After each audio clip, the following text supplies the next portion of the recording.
We've all been there at work when it seems like all the tasks you have ahead of you are the most important and there's not enough time in the day to complete everything that needs to be done now. In this video, I will go through 6 task management methods that will help you to prioritize your work, keep you away from feeling overwhelmed, and just keep you on top of things. My name is Emelie and I'm a management consultant. In my work, I get paid by the hour and have to continuously deliver results to my clients, so it gets very evident if I were to build them and haven't accomplished anything.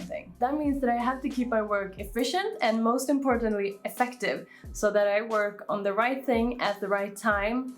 And that also means that I have to down prioritize some tasks and sometimes skip tasks. Because of that, I spend quite a lot of time researching the best ways to work and the most effective ways to prioritize tasks, and I've also tried quite a lot of them. I'm gonna share some methods with you to help you prioritize your work that you can pick and choose from so that you can be super effective at work. The first thing I want to get into is that you need to have a strong foundation, a strong base where you keep everything, where you have all your tasks so that you actually know what you're supposed to do. If you don't already do this and write everything down that you need to remember, like all the tasks from meetings where people say, "Hey Emily, can you do this?" Write it down, because if you don't know what you should be doing, then there's no need in prioritizing or staying effective because you don't have the full picture. You need to have your tasks under control in order to be able to prioritize between them. You can use really any program for this that really works for you. You can use Microsoft To Do, you can use Trello, you can use Asana, Jira, Excel, OneNote, TickTick, whatever works for you. Pen and paper even. I use Notion for my work tasks and I use TickTick for my personal tasks. And the reason that I do that is because my personal tasks are quite easy. It's really easy to categorize them and they're quite short, so I keep them in TickTick. Whereas my work tasks are a little bit more complex. They belong to different projects. I have to keep them under strict deadline and I really want to be able to prioritize them and put my own labels on them. So that's why I use Notion, because it's really simple to adapt it to the way that you want it to look. The Eisenhower decision matrix is one of my best tools to prioritize my work. And maybe you've heard about this before, it's quite famous, but not a lot of people actually use it in a strategical way. They've seen it, they've heard about it, but they don't really use it in their day-to-day life. So the Eisenhower decision matrix works like this, that you have urgent on one side and important on one side, which creates 4 different squares of categories that your tasks could all be put into. So in one corner you have the urgent and important tasks. So these are your most prioritized tasks.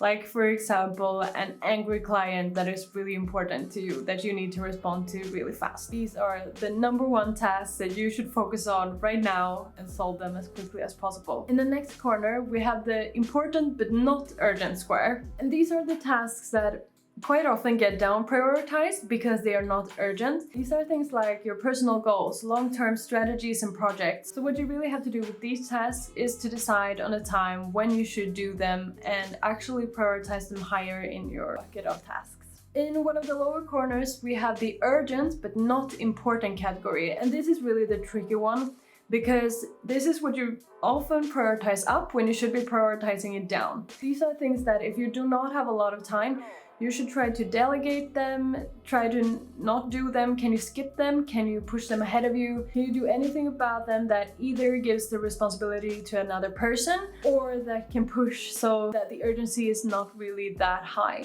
The most simple example of this are emails and calls. And then the last square is not urgent and not important, and these are things that you should just delete, skip, pause, whatever. You shouldn't be doing them, especially not if you don't have a lot of time on your hands. So when you have a lot of things to do and you feel like everything is urgent and important and it just keeps coming up in your face, then the thing that you should be focusing on are the important tasks.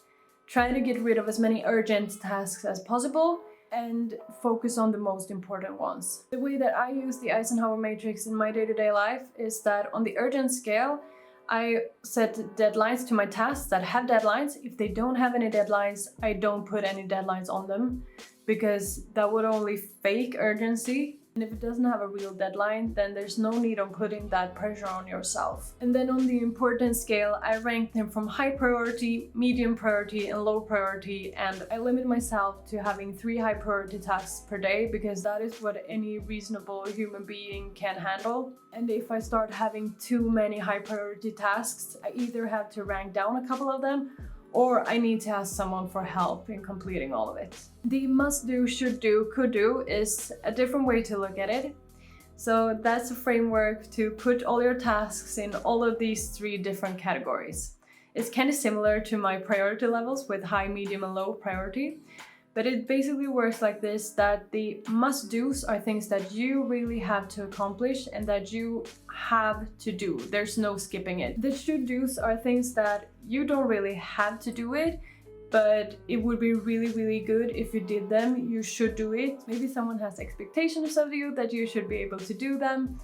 But these are things that, if need be, you don't have to do them. So they are kind of a medium priority on the list. And then the last category are the could do tasks. So these are things that they're nice if you get them done, but you don't really have to do them, you don't really should do them, but it's something that you could do when you have the time. A thing about prioritization that a lot of people forget is that they only look at their task lists and see, I have all of these different things to do, and then they look at their calendar and think like, oh, I have this time in between meetings, when in reality, maybe you should have a look on what meetings do you really have and which ones can you get rid of. Because when we feel overwhelmed, we often have too many meetings and too many tasks at the same time, and that means that we often down prioritize the tasks and up prioritize the meetings, when in reality, you probably have a lot of meetings that you don't have to go to. So do you really have to be at that meeting?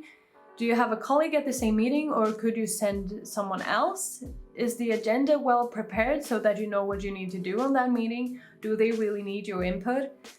Ask yourself these questions before you actually attend a meeting. And if it doesn't seem that important to you, maybe you should take that time to focus on your most prioritized tasks instead and just let that meeting go. Something that has helped me quite a lot when prioritizing tasks is to do the prioritization when I'm well rested. And this seems really weird because if you're well rested, then you should have a lot of energy to complete tasks. But I feel that it's the other way around. When I feel well rested and that I haven't thought about work in quite a while, I don't feel that the tasks have the same importance level as they had when I was in it working with it during the last week. So in my head, the importance level of all these tasks have gone down when I've had a little bit of rest. And that makes it easier for me to down prioritize certain tasks and have a more reasonable way of looking at the importance and the urgency of all the tasks. And it makes it easier for me to come up with alternatives to what I could do with these tasks in order to down prioritize them, pause them, give them to someone else. It's just easier to come up with those suggestions. I'd say the best one for last, and that is to get help with your prioritization. If you're new at your job or just in general feel quite overwhelmed, then getting help is the way to go. Use your manager, project manager, colleague, or any other person that can help you prioritize between your projects and tasks. It's always a lot easier when you get input from someone who's not invested in all the tasks as you are, so they have an easier time to down prioritize and up prioritize all the things that you should be doing. If you are involved in a lot of different projects and areas, then maybe the manager is the best person to go to because they probably have a lot of knowledge in what you're doing and can help you prioritize what is actually important because they have the overview of all the different projects and tasks that are coming up. And remember that no matter how important you are in your projects and tasks, you're not unreplaceable. Someone else might not do your work as good as you would do and maybe a lot slower than you do, but that is fine if that means that you get to do the more important things and that you don't work yourself to the edge of a breakdown. I hope this will help you when prioritizing your tasks at work. If you want more tips on how to stay focused during the pandemic, I really recommend you to check out my video, How to Stop Getting Distracted While Working From Home. And if you want even more videos on personal and professional development, please subscribe to my channel. Make sure to stay safe, stay away from getting overwhelmed, and make sure to have a great day. Bye!